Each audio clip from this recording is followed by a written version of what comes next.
Welcome students, welcome back. So today I'm going to discuss about a very important topic, that is chromatography.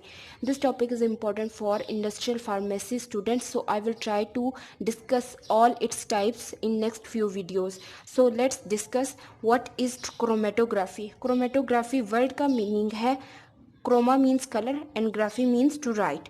So what is its definition में इसका ये बताया हुआ है कि अगर हम कोई भी सैंपल लेते हैं, जब हम सैंपल लेंगे उसमें जो भी कोई मिक्सचर्स कंपोनेंट्स डले होंगे लेकिन उनका हमें नहीं पता होगा कि इनमें कौन कौन सा मिक्सचर है, तो उस मिक्सचर को अगर हमने फाइंड आउट करना हो तो हम क्रोमेटोग्राफी का मेथड यूज़ करते हैं. मीन्स कि separate mixture into their components in order to analyze, identify, purify and quantify the mixture. मतलब हम सैंपल लेंगे, उसमें मिक्सचर होगा, फिर उनके कंपोनेंट्स को हम एनालाइज करेंगे, मतलब हम उन कंपोनेंट्स की एनालाइज का एग्जामिनेशन करेंगे. इसके बाद उन कंपोनेंट्स को आइडेंटिफिकेशन करेंगे इनटू अदर कंपोनेंट्स, मतलब कि आइडेंटिफिकेशन करेंगे from one components to another. उसके बाद जब हमने एक स्पेसिफिकली आइडेंटिफाई एक कंपोनेंट को कर लिया, उसके बाद उसको उन सब कंपोनेंट्स की प्योरीफिकेशन करेंगे, मतलब उन सबको अलग-अलग करेंगे, ठीक है. और एंड क्वांटिफाई द मिक्सचर, मतलब कि जब हमने अलग-अलग सब कंपोनेंट्स को कर लिया तो उसके बाद हम उनकी क्वांटिफाई, मतलब उसकी अमाउंट को चेक करेंगे कि इस मिक्सचर में उसकी अमाउंट कितनी है, तो इसे कहा जाता है क्रोमेटोग्राफी. सो इस टॉपिक में मैं ज़्यादातर मेन टर्म्स की डेफिनेशन हम पढ़ेंगे, उनके समझाने की कोशिश करूँगी जो टर्म क्रोमेटोग्राफी में मेनली यूज़ हो रही हैं. सो व्हाट इज़ क्रोमेटोग्राम होता है कि जब भी हम एक पेपर पे कोई भी जब ग्राफ बनता है, विजुअल आउटपुट हमें एक ग्राफ की रिप्रेजेंटेशन फॉर्म में ऐसे नज़र आ रही होती है, तो इट मीन्स कि वो विजुअल आउटपुट होता है. जब भी हम क्रोमेटोग्राफी करते हैं तो उसका ये विजुअल आउटपुट होता है जिसे हम कहते हैं क्रोमेटोग्राम. क्रोमेटोग्राफी अब किसे कहते हैं? क्रोमेटोग्राफी जो हम इक्विपमेंट यूज़ करते हैं क्रोमेटोग्राफी का एक्सपेरिमेंट परफॉर्म करने के लिए, उस इक्विपमेंट को हम कहते हैं क्रोमेटोग्राफ, ठीक है. इसके बाद टर्म यूज़ होती है मोबाइल फेज़ वो फेज़ होता है जो मूवमेंट में रहता है, मतलब कि जो हम सॉल्वेंट इसमें यूज़ करते हैं वो मोबाइल फेज़ में होता है, क्योंकि वो सॉल्वेंट जो है वो मूव करता है from high concentration to low concentration, तो इट मीन्स कि वो मोबाइल फेज़ है. मोबाइल फेज़ मतलब वो मूव कर रहा है, ठीक है. इसके बाद हम पढ़ेंगे स्टेशनरी फेज़. इस इम्पॉर्टेंट टर्म है जिसमें फेज़ रिमेन स्टैटिक, मतलब कि जिस पेपर पे या जो भी हम इक्विपमेंट उसके अंदर यूज़ कर रहे हैं, या अगर हम पेपर क्रोमेटोग्राफी में पेपर यूज़ कर रहे हैं, मतलब जो मूव नहीं कर रहा होगा फेज़, उसे हम कहेंगे स्टैटिक फेज़ है. मीन्स कि पेपर क्रोमेटोग्राफी में जैसे हम पेपर यूज़ करते हैं तो वो एक स्टैटिक कंडीशन में रहता है, उसे हम कहते हैं स्टेशनरी फेज़. इसके बाद एक इम्पॉर्टेंट टर्म है, वो है एनालाइट किसे कहते हैं? सैंपल विच सेपरेट ड्यूरिंग क्रोमेटोग्राफी, मतलब कि जो सा सैंपल हम लेते हैं उस सैंपल को जो हम सेपरेट भी करते हैं क्रोमेटोग्राफी के मेथड से, उस सैंपल को हम कहते हैं एनालाइट के, मतलब जिसकी हमने क्रोमेटोग्राफी करनी है उस सैंपल को हम एनालाइट कहते हैं. इसके बाद एक और टर्म है इल्यूएट उस फेज़ को कहते हैं. मोबाइल फेज़ होता है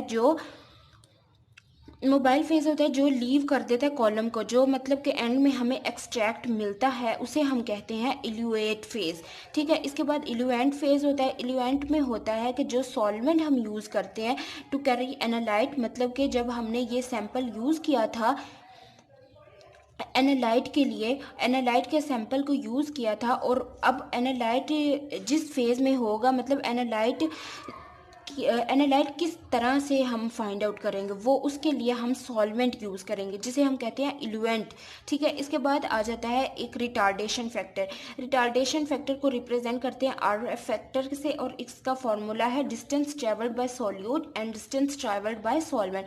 मतलब जैसे अब हमने एक यहाँ पे पेपर लिया और इस पर डिफरेंट स्पॉट बन गए हैं, अगर अब ये डिफरेंट स्पॉट बन गया और ऊपर एक सॉल्वेंट की भी लेयर आ जाती है, मतलब सॉल्वेंट, अच्छा जो सा डिस्टेंस स्पॉट ट्रेवल करें करेगा, या जैसे यहाँ से लेके यहाँ तक स्पॉट ने ट्रेवल किया है तो हम ये एक, क्योंकि यहाँ पे तो सैंपल पड़ा हुआ है, यहाँ से जो भी कोई स्पॉट बनेगा तो इसका ये मतलब है कि डिस्टेंस ट्रेवल्ड बाय सोल्यूट, मतलब कहाँ पे जाके वो स्पॉट का डिफरेंस हमने फाइंड करने के लिए हम उसे कहते हैं distance travelled by solute. And distance travelled by solvent मतलब कि हमारा जो सॉल्वेंट है, जिस बीकर में हमने कोई सॉल्वेंट डाला हुआ है, सॉल्वेंट पेपर पे कहाँ तक मूव करता है उसे हम कहते हैं डिस्टेंस ट्रेवल्ड बाय सॉल्वेंट। ठीक है, इसके बाद आ जाती है क्लासिफिकेशन। क्लासिफिकेशन इसकी हम करेंगे based on the principle of separation, मतलब कि जो भी मिक्सचर को हमने सेपरेट करना होगा उसकी बेस पे हम क्लासिफिकेशन करेंगे एंड इसकी और इसकी टाइप्स पढ़ेंगे जो है टोटल 5 टाइप्स। एड्जॉर्प्शन क्रोमेटोग्राफी हम इसमें पढ़ेंगे, पार्टीशन क्रोमेटोग्राफी पढ़ेंगे, ion exchange chromatography, size exclusion chromatography and affinity chromatography. So अभी हम सबसे पहले सिर्फ फर्स्ट टाइप पढ़ेंगे, एड्जॉर्प्शन क्रोमेटोग्राफी। एड्जॉर्प्शन क्रोमेटोग्राफी क्या होती है? Adsorption chromatography it is a type of chromatography in which mobile liquid और gaseous phase is adsorbed onto the surface of a stationary phase. Means ये एड्जॉर्प्शन क्रोमेटोग्राफी, एड्जॉर्प्शन एक components होते हैं, उसमें ये होता है कि उस पर जो मॉलिक्यूल्स सॉल्वेंट के होते हैं वो एड्जॉर्ब होना शुरू होते हैं, मतलब कि वो उनमें इंटरमॉलिक्यूलर फोर्सेस की वजह से एड्जॉर्प्शन होना शुरू हो जाती है, इसे हम कहते हैं एड्जॉर्प्शन क्रोमेटोग्राफी। ठीक है, इसमें हम मोबाइल फेज यूज़ करते हैं और गैशियस फेज करते हैं यूज़, जो एड्जॉर्ब होते हैं हमारे एक स्टेशनरी फेज पे। ठीक है, इस मोबाइल फेज में इसमें आ जाता है लिक्विड और gas phase, and stationary phase में हम इसमें लेंगे सॉलिड फेज। मोबाइल फेज हमेशा लिक्विड और गैस फॉर्म में होगा, सॉलिड फॉर्म में नहीं होगा, और स्टेशनरी फेज हमेशा सॉलिड फॉर्म में होगा। ठीक है, इसके बाद आ जाता है इसका प्रिंसिपल। एड्जॉर्प्शन क्रोमेटोग्राफी का प्रिंसिपल क्या है? Principle involve competition of components of sample mixture for active site. Means के अब हम इसके सैंपल में यह है, जैसे अभी हमने यहाँ पे एक पेपर लिया, उसके ऊपर क्रोमेटोग्राफी के स्पॉट आ गए हुए हैं। ठीक है, अब इसमें मॉलिक्यूल्स वो वाले मूव ज़्यादा करेंगे जिनकी अफिनिटी अफिनिटी मॉलिक्यूल्स की ज़्यादा होगी, जिनकी पेपर के साथ अफिनिटी ज़्यादा होगा इट मीन्स कि वो लेस मूवमेंट उनकी होगी, और जिनकी पेपर के साथ अफिनिटी कम होगी मतलब उनमें ज़्यादा अट्रैक्टिव फोर्स नहीं होगी, तो इसका मतलब वो ज़्यादा मूव करके ऊपर जाएंगे, और जिनमें अट्रैक्शन ज़्यादा होगी वो कम मूव करेंगे। मोर अफिनिटी ऑफ मॉलिक्यूल फिर इसके कॉज करता है लेस मूवमेंट। अगर अफिनिटी ज़्यादा है तो मूवमेंट लेस होगी मॉलिक्यूल्स की। अब हम पढ़ लेते हैं कि एड्जॉर्बेंट किसे कहते हैं। Adsorbent is a substance usually porous in nature with a high surface area that can absorb substance on its surface by intermolecular forces। मतलब adsorbent एक porous substance होते हैं, मतलब porous in nature होते हैं, उनका जो high surface area होता है ना, उन high surface area की वजह से वो molecules absorb हो जाते हैं, मतलब वो अपनी तरफ attract कर लेते हैं by intermolecular forces।